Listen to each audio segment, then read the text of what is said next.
Bismillahirrahmanirrahim. Assalamualaikum warahmatullahi wabarakatuh. Selamat sore, salam sejahtera untuk kita semua. Om Swastiastu, Namo Buddhaya, salam kebajikan, salve. Halo sahabat Manda dimanapun Anda berada, gimana kabarnya? Semoga selalu dalam keadaan yang sehat dan berbahagia. Kembali lagi di Bintai, Bincang Santai Manda bersama saya, Miss Nina. Telah hadir bersama kita di sini, Kepala Bidang Pendidikan Islam Kantor Wilayah Kementerian Agama Provinsi Nusa Tenggara Timur, Bapak Dr. Andes Kiai Haji Puamonto Umbunai. Assalamualaikum Bapak, Waalaikumsalam. bagaimana kabarnya Bapak? Alhamdulillah baik. Alhamdulillah, perjalanannya ke Makera aman ya Bapak ya? Aman, lancar, dan menyenangkan. Alhamdulillah, iya. Jadi sebelumnya mohon izin Bapak, mungkin, Bapak bisa memperkenalkan diri, barangkali sahabat Manda nih, banyak yang kepo nih sama Bapak. Mungkin ada yang sudah kenal tetapi belum kenal mendalam dengan Bapak. Silakan Bapak. Oke, sahabat Manda, di mana saja berada, Assalamualaikum warahmatullahi wabarakatuh. Waalaikumsalam warahmatullahi wabarakatuh. Saya Puamonto Umbunai, seperti nama yang disebutkan tadi, tidak berubah sedikit pun. Sekarang berada di markas Manda Plotim. Iya. Alhamdulillah tiba dengan perjalanan yang cukup menyenangkan. Alhamdulillah. Mudah-mudahan pertemuan atau perjumpaan kita ini perjumpaan yang mengundang keberkahan Allah, Insyaallah, yang amin. indikatornya ketika kita mampu saling menguatkan untuk terus meraih kebaikan, untuk terus merajut upaya-upaya yang menghadirkan prestasi, itulah keberkahan.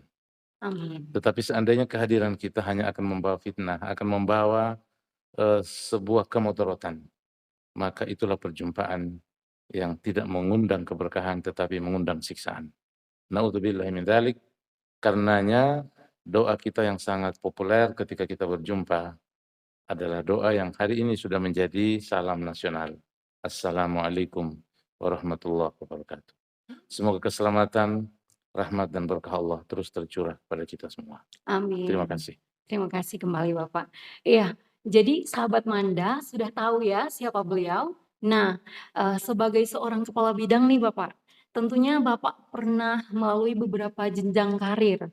Nah, sebelum sampai yang di posisi sekarang ini, mungkin bisa Bapak ceritakan sedikit tentang perjalanan karir Bapak dari awal hingga saat ini? Baik, saya kira karir atau yang kemudian mengantarkan seseorang kepada sebuah jabatan, itu hanya perjalanan hidup seseorang, dan itu semua adalah duniawi. Saya kira jabatan apapun, ketika kita meniti sebuah karir, itu adalah bagian dari kehidupan yang memang harus kita jalani sebagai akses atau sebagai implikasi lah, anggap ikutan ya, dari sebuah karya mungkin yang kita torehkan. Baik jabatan itu mungkin segera kita miliki atau mungkin bertahap.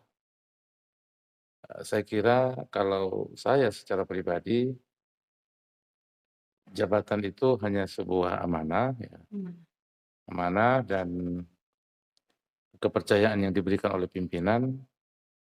Mungkin setelah pimpinan itu melihat kinerja kita, yang tentu dalam tanda petik, mudah-mudahan kinerja kita yang tanpa pamrih.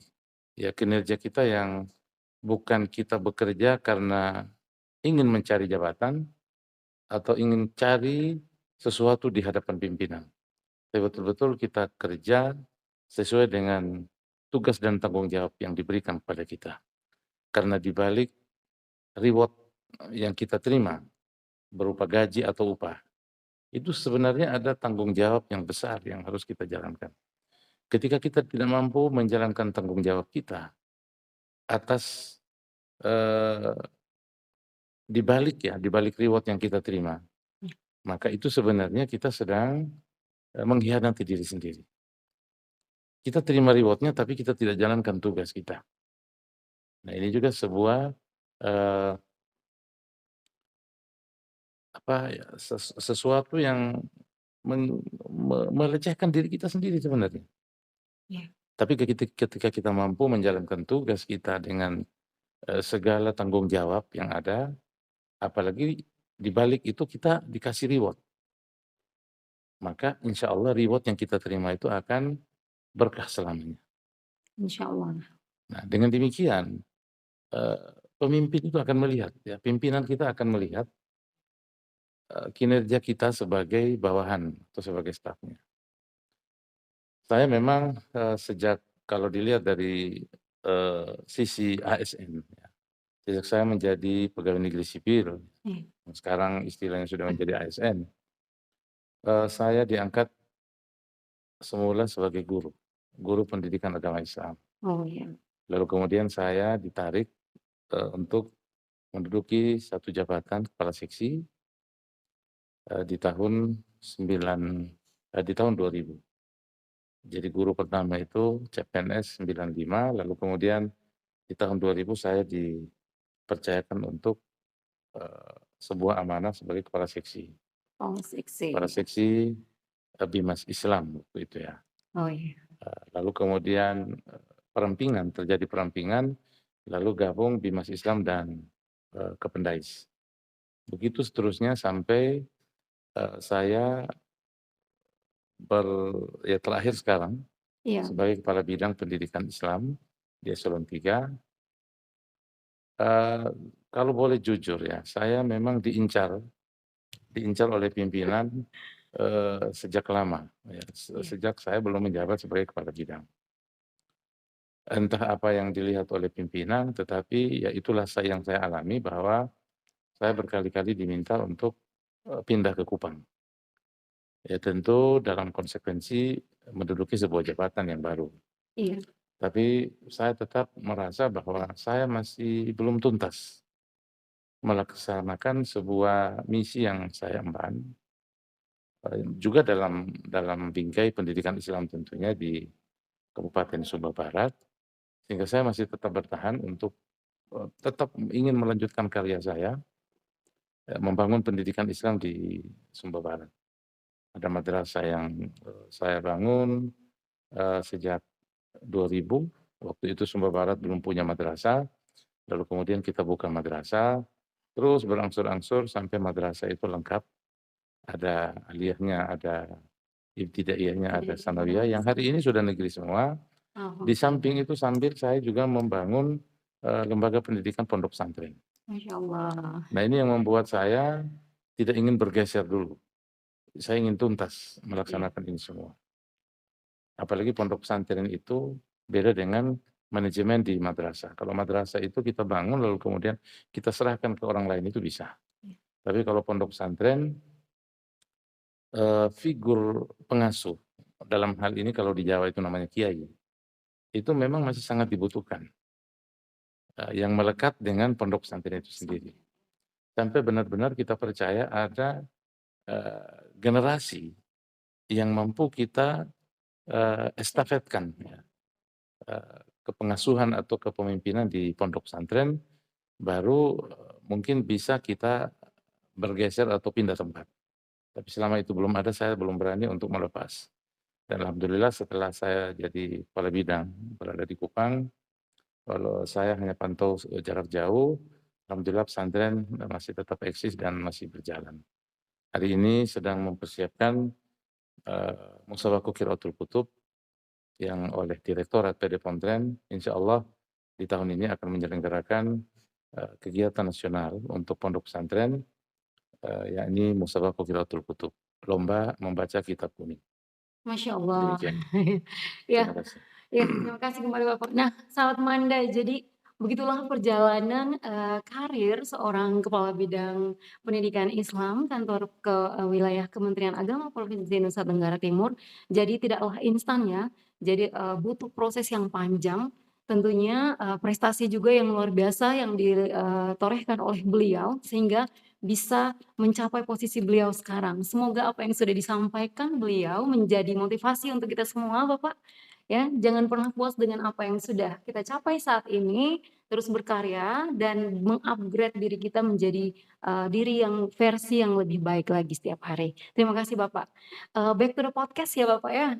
Jadi, podcast kita pada sore hari ini itu ada beberapa hal yang ingin, saya tanyakan Bapak. Jadi terkait, pendidikan Islam dan juga terkait madrasah nih Bapak. Jadi berbicara tentang madrasah, yang menjadi faktor penentu keunggulannya itu kan adalah, berdasarkan prestasi dan pencapaiannya. Dalam hal ini, madrasah dituntut untuk berinovasi menjadikan madrasah menjadi lebih baik dan lebih baik daripada madrasah yang lain. Nah, yang mau saya tanyakan itu adalah Bapak, kira-kira apa kiat-kiat dari bidang pendidikan Islam menjadikan, madrasah yang maju dan berprestasi? Mandiri, Iya, berprestasi. maju, mandiri, dan berprestasi. Terima kasih, tentu kiat-kiat yang, kita sedang terus lakukan. Ya, Selain ya untuk kemandirian itu saya coba kembangkan, memanfaatkan potensi yang ada pada diri kita semua, keluarga besar madrasah. Ya ini kita punya sebuah kewajiban, kewajiban syariat, kewajiban syar'i yang bernama zakat. Zakat, saya berharap zakat dari komunitas keluarga madrasah, secara umum keluarga, pendidikan Islam se-Nusa Tenggara Timur, saya berharap bisa, menjadi sebuah potensi yang dahsyat untuk menjawab, semua permasalahan yang ada di madrasah, walaupun mungkin tidak semua. Karena kita sadar, eee, dana yang disiapkan oleh negara ini tentu tidak mampu ya, menutupi semua, permasalahan atau kebutuhan kita di madrasah. iya, benar Oleh karena sekali. itu, apalagi tugas kita ini sebenarnya sedang melakukan penguatan generasi. Ya generasi yang kita didik, yang kita bina di lembaga-lembaga pendidikan Islam, khususnya di madrasah adalah generasi yang kita harapkan kuat di masa yang akan datang. Seperti yang, diinginkan oleh Allah dalam Al-Qur'an surat An-Nisa ayat 9, "A'udzubillahi minasyaitonirrajim, wal yakhshal ladzina law taraku min khalfihim dzurriyyatan dhi'afa, khaufu 'alaihim falyattaqullaha wal yaqulu qawlan sadida." Allah menginginkan kita generasi tua harus mempersiapkan generasi penerus kita, generasi penerus yang kuat. Kuat imannya, kuat Islamnya, kuat ilmunya, agar ketika mereka nanti menggantikan posisi kita hari ini, mereka betul-betul mampu bertanggung jawab ya, untuk melanjutkan, tongkat estafet perjuangan.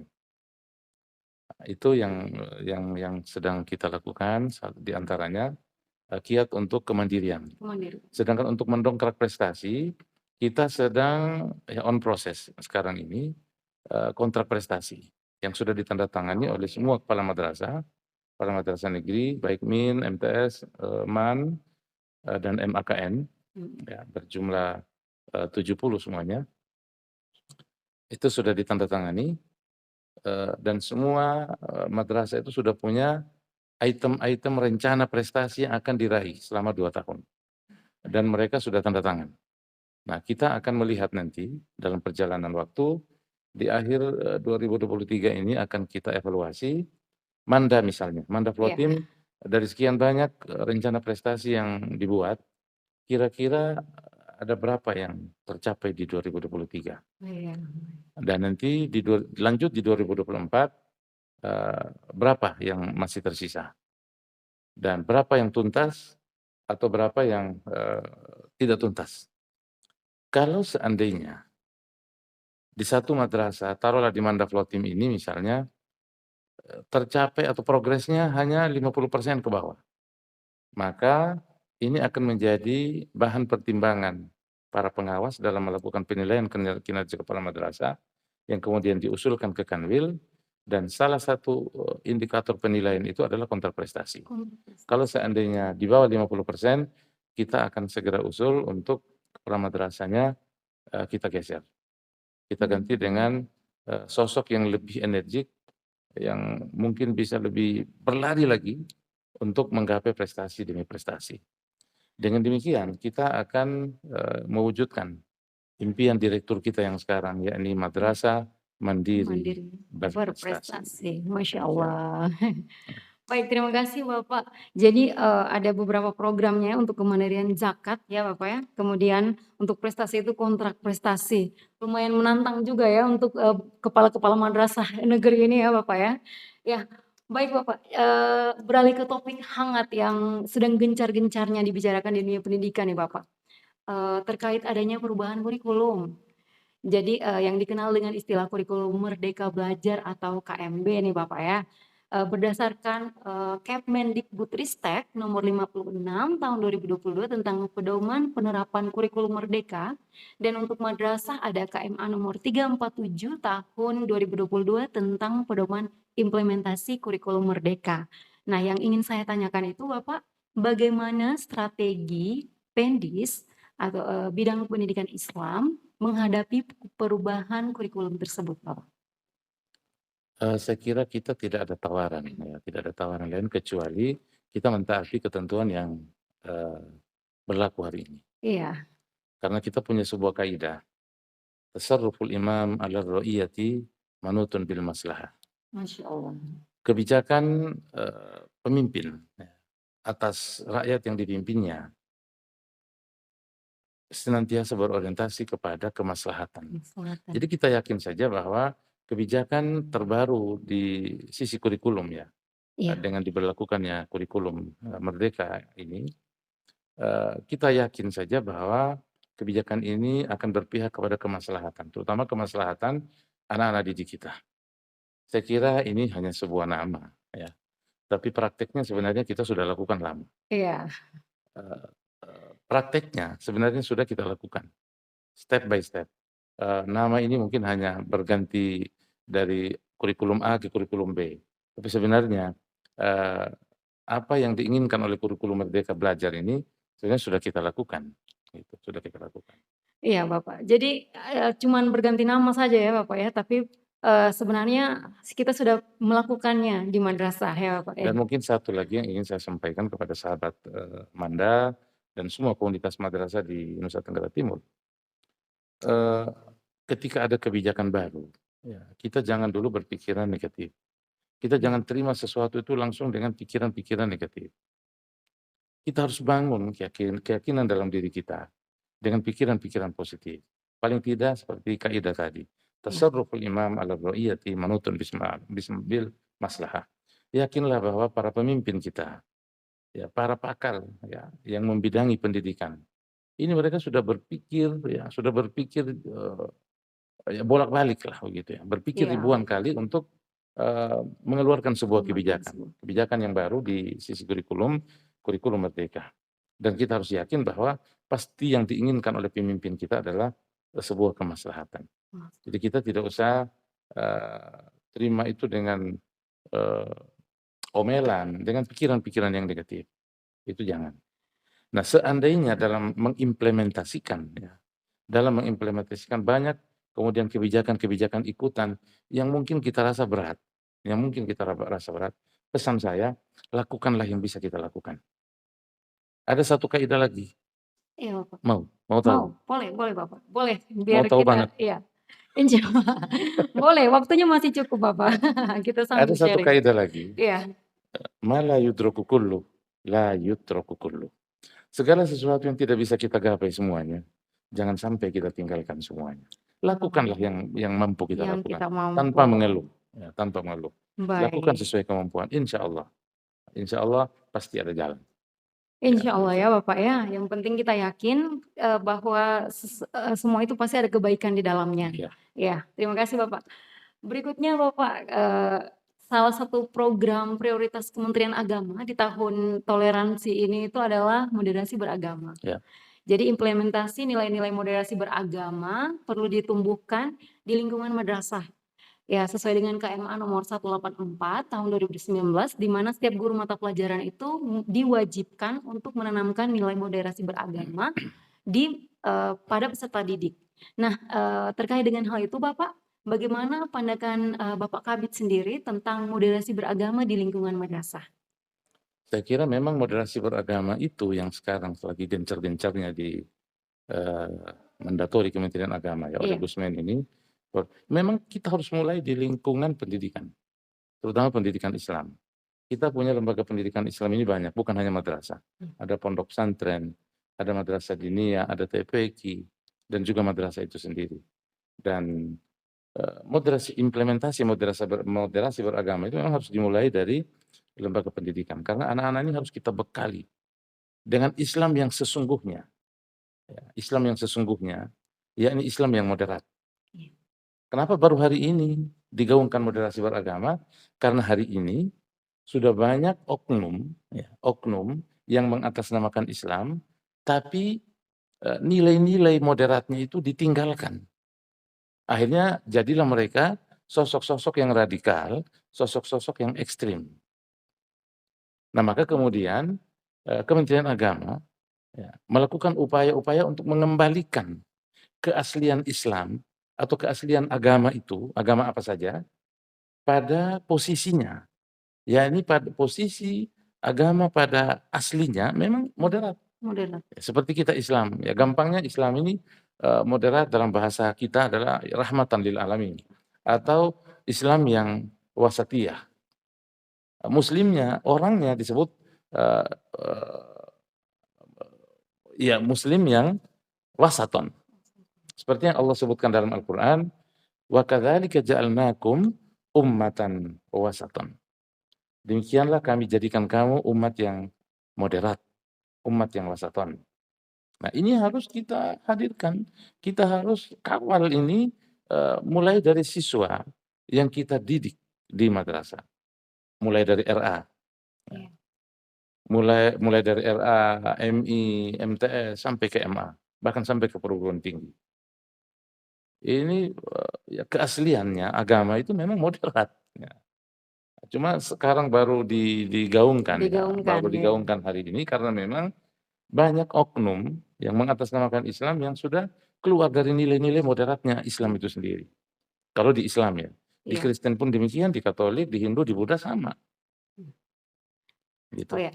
Jadi sebenarnya madrasah itu adalah tempat awal kita ya, Pak ya, untuk Ya, menanamkan, moderasi beragama untuk mencegah radikalisme di masa datang ya, masa mendatang untuk anak-anak kita ya, begitu ya Bapak? betul. Iya. Jadi, yang terakhir nih Karena Bapak. begini, Oh ya, silakan. termasuk generasi yang kuat yang kita persiapkan hari ini adalah generasi Islam, kalau kita di Islam, generasi Islam yang moderat.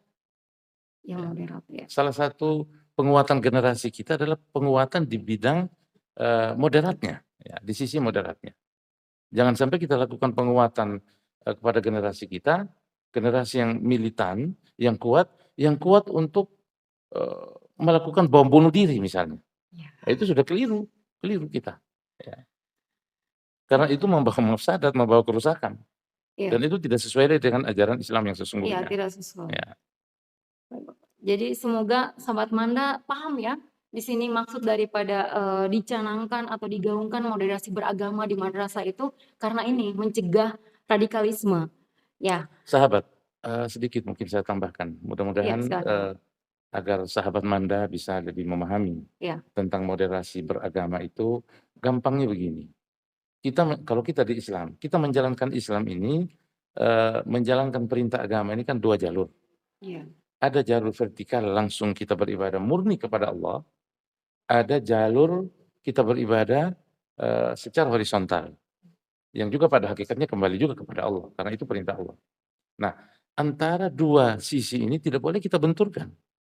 Kita hanya, mementingkan vertikal kita kepada Allah, lalu kemudian kita abaikan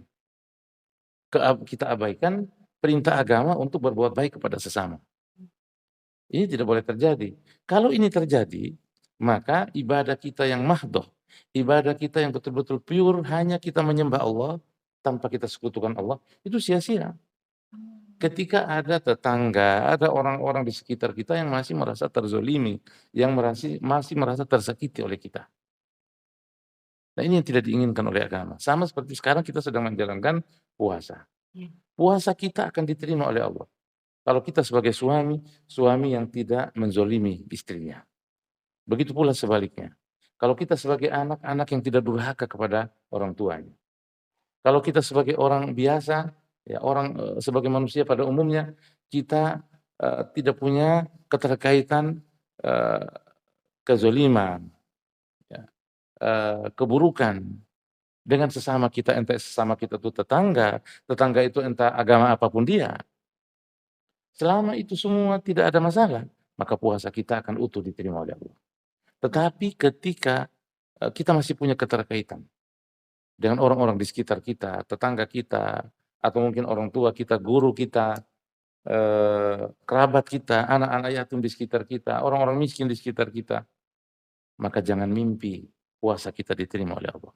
Masya Nah, Allah. ini harus kita pahami. Nah, inilah moderasi beragama seperti itu. Nah, kita hidup di Nusa Tenggara Timur, kita berdampingan dengan banyak komunitas, terutama apalagi kita muslim, ya, Islam ini minoritas. Kita hidup berdampingan dengan mayoritas saudara-saudara kita yang beragama Katolik, beragama Kristen. Kita berbuat baik itu tidak memilih hanya Islam. Bagaimana kita menebarkan kebaikan-kebaikan ke semesta alam. Itulah makna dari rahmatan lil alamin. Rahmatan lil Yang alamin. sesungguhnya seperti itu. Bukan kita lihat orang yang beda keyakinan dengan kita, beda agama, lalu kemudian kita musuhi, lalu Zolimi. perlahan-lahan kita rakit bom, lalu kemudian kita bom perlahan-lahan Iya. rumah ibadahnya. Ini tidak diajarkan oleh agama kita. Nauzubillah min zalik ya Bapak ya. Lihat nabi kita, lihat para sahabat, betapa mereka menghargai, menghormati hak-hak hidup orang-orang Yahudi waktu itu, orang-orang Nasrani yang hidup, di sekitar mereka. Dan ini menjadi nilai dakwah tersendiri. Dan akhirnya mereka anggap bahwa ternyata Islam itu luar biasa. Luar Dan biasa. akhirnya mereka berbondong-bondong menyatakan diri, masuk Islam. Masuk Islam. Jadi masuk Masya Islam Allah. itu karena kita sendiri yang menunjukkan bahwa Islam ini moderat loh. Islam ini rahmat bagi seluruh alam. Seperti itu kira-kira. Baik, terima kasih banyak Bapak. Masya Allah. Jadi ibadah itu bukan cuman sekedar kita kepada Allah, tetapi sebenarnya kepada sesama manusia juga itu menentukan kualitas ibadah kita ya Bapak Ya. ya. Ya, ini Bapak mohon maaf yang terakhir ini Bapak. Jadi sebelum kita tutup podcastnya, saya ingin bertanya kepada Bapak tentang pelaku pendidikan Islam di Nusa Tenggara Timur, khususnya di Mandua Flores Timur ini, di Bukit Peradaban. Kira-kira ada pesan ya Bapak ya, pesan atau harapan apa Bapak untuk kita, khususnya untuk yang ada di Mandua Flores Timur, yang notabene-nya itu baru saja menjadi madrasah yang mendapatkan SBSN 3 kali berturut-turut gitu loh Bapak. Jadi kira-kira ada harapan apa yang ingin Bapak sampaikan kepada kita yang ada di sini? Yang pertama, mari kita bersyukur pada Allah. Bersyukur itu artinya, kita memanfaatkan semua fasilitas yang ada, yang Allah berikan. Kalau dalam konteks madrasah, yang negara berikan, kita manfaatkan semua fasilitas yang ada ini untuk meraih prestasi. Jangan dengan, fasilitas yang ada ini kemudian kita melakukan keburukan-keburukan yang mencoreng nama madrasah kita. Ini bukan bersyukur namanya, tetapi mengkufuri Mengkufuri apa nikmat. nikmat yang telah diberikan oleh Allah. Iya. Karena Allah janji ketika kita bersyukur, maka Allah akan menambahkan nikmat berikutnya kepada kita semua. Saya gampang saja untuk menilai orang yang kurang bersyukur. Kalau orang kurang bersyukur itu biasanya banyak mengeluh. Tapi kalau orang yang pandai bersyukur, biasanya yang sedikit dia bisa melakukan banyak hal. Dan itu akan memancing, ya, akan terus mengundang kenikmatan-kenikmatan berikutnya. Tetapi kalau orang yang tidak pandai bersyukur, dikasih besar pun, dia tidak mampu untuk mengelola yang besar itu menjadi sesuatu yang lebih besar lagi. Besar lagi. Bahkan selalu merasa kurang. Merasa kurang. Nah, kalau sudah ini yang terjadi, jangan mimpi untuk mendapatkan kenikmatan-kenikmatan berikutnya. Jadi kalau kita terus mau meraih, ini alhamdulillah ya, Mandap Rotim ini Iya. dapat SBSN 3 kali Iya, berturut-turut, berturut-turut. gedung workshop, kemudian asrama, lalu Asrama, kemudian ruang RKB. kelas. Iya. Ini luar biasa ya. Di Alhamdulillah. bukit yang begitu, medan yang menantang ini, Iya, ya, membangun saja bahannya harus dari luar pulau. betul. Ini sesuatu yang luar biasa kita dapatkan dan ini harus kita syukuri. La in syakartum la azidannakum wa la in kafartum inna adzabi lasyadid. Nah, Iya. seperti itu. Iya, baik. Jadi karena ada bisikan nih Bapak, karena katanya Bapak itu suka berselawat. Jadi Kalau boleh, waktu yang sisa ini mengiringi kita untuk berbuka puasa, saya minta Bapak untuk, menemani kita melantunkan shalawat. Ya, Silakan Bapak. terima kasih. Saya kira jangan saya saja yang suka berselawat, Oh, tapi, ya. saya mengajak kepada semua komunitas pendidikan Islam di mana saja berada, khususnya, sahabat Manda, Flotim, mari kita cintai Nabi kita lewat bersolawat. Insyaallah. Karena Allah dan para malaikat pun bersolawat kepada Nabi. Innallaha wa malaikatahu yusholluna 'alan nabi, ya ayyuhalladzina amanu shallu 'alaihi wa sallimu taslima. Mari kita berselawat dan kaitannya dengan puasa, sumu tasihu, berpuasalah maka kamu sehat, maka saya mengajak kita untuk sholawat tib, sholawat sehat. Shalawat sehat. Baik Bapak. Bismillahirrahmanirrahim. Allahumma sholli ala sayyidina Muhammadin tibbil qulubi wa dawaiha wa afiyatil abdani wa shifaiha wa nuril absari wa diyaiha wa ala alihi wa sahbihi wa sallim. Allahumma salli ala sayyidina Muhammadin tibbil qulubi wa dawaiha wa afiyatil abdani wa shifaiha wa nuril absari wa diyaiha wa ala alihi wa sahbihi wa sallim. Sekali lagi. Allahumma salli ala sayyidina Muhammadin tibbil qulubi wa dawaiha wa afiyatil abdani wa shifaiha wa nuril absari wa diyaiha wa ala alihi wa sahbihi wa sallim. Ya, mudah-mudahan Masya Allah, dengan sholawat merdu. kita semakin cinta kepada baginda Nabi kita Rasulullah Amin ya Muhammad Allah. sallallahu alaihi wasallam karena mencintai seseorang tentu kita akan memperbanyak menyebut namanya. Masya Menyebut nama Allah. Nabi lewat sholawat-sholawat yang kita lantunkan. Terima kasih untuk waktunya, sebuah kehormatan kita bisa menghadirkan Bapak pada podcast perdananya Manda ini. Sebenarnya ini podcast perdana Bapak. Jadi Bapak yang sebagai tamu spesial yang membuka atau melaunching podcast Manda Bintai. Ya, semoga ada kesempatan-kesempatan berikutnya Bapak. Sehat selalu, teruslah menjadi motivator yang terbaik untuk kita semua. Amin. Amin. Oke, sahabat Manda, demikian pembahasan kita seputar pendidikan Islam dan madrasah bersama Kepala Bidang Pendidikan Islam Kantor Wilayah Kementerian Agama Provinsi Nusa Tenggara Timur, Bapak Dr. Andes Kiai Haji Puamonto Umbunai. Terima kasih sudah menyaksikan podcast perdana pada Bintai Bincang Santai Manda. Saksikan terus podcast-podcast berikutnya yang tidak kalah serunya tentunya hanya di channel YouTube Mandua Flores Timur. Silakan like, komen, dan subscribe ya Bapak ya. Ini lagi promosi juga Bapak sekalian ya. Jadi like, comment, juga subscribe to this channel ya. Everybody don't forget to do that. Saya Miss Nina undur diri. Wassalamualaikum warahmatullahi wabarakatuh. Waalaikumsalam warahmatullahi wabarakatuh. Podcast Bintai Manda Bincang santai. Flotim Jaya dan sukses selalu. Amin. Terima kasih Bapak. Terima kasih.